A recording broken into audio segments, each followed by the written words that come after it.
District baseball gets underway later this week. One Papio player who still has one more year of high school left will soak in the moment a little more than usual after a scare on the diamond 1 year ago nearly ended his athletic career. Cole Whitehill might be the most lively player on the Papillion-La Vista baseball team. But that might be because of an accident that almost took his life. I literally thought he was going to die on the field. On May 5th, 2018, Whitehill was manning his usual left field spot for the Monarchs in the district semifinal against Millard North. There was, 2 outs left and the game would have been over, and there was what do they call them, tweeners, between left field and shortstop, and they were both going hard after the ball, and next thing I know, they're yelling for help, and somebody called 911. Chasing down a fly ball, Cole collided with a teammate who was playing shortstop. Do you remember much of it? Nope, not a single thing. I honestly expected both guys just to pop right back up because both guys are kind of like that. And when they didn't, then it was, all right, we got to hustle. It's the scariest day I've ever had in baseball. It was not a good sight. His eyes were rolled back in his head. He was making awful noises, and I honestly thought I was losing my son. Cole was rushed to the hospital where a CAT scan revealed bleeding in 5 spots on his brain. Doctors thought Whitehill would need to go to a rehabilitation hospital and be sidelined for 6 months.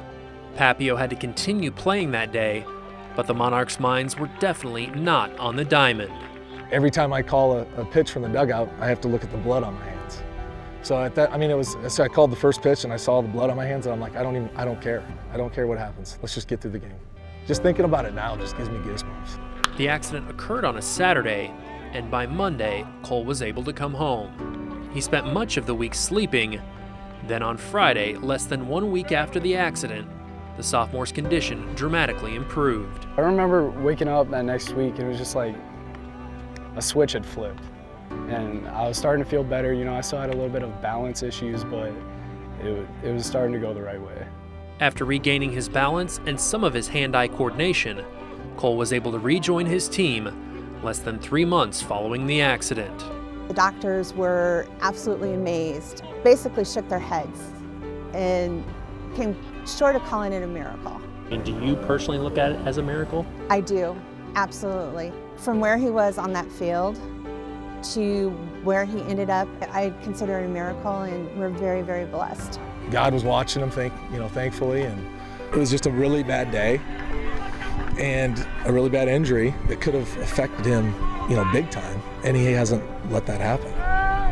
He still, in my opinion, sleeps a lot. I don't know if that's just being a teenager or not. I'm super proud. It feels good to prove people wrong. You don't take things for granted anymore, Every day you get to come out to the diamond, it's something special. Now, Cole had to give up playing football this year for Papio. His older brother Nate, who's a senior on the baseball team, also gave up football this year for Cole.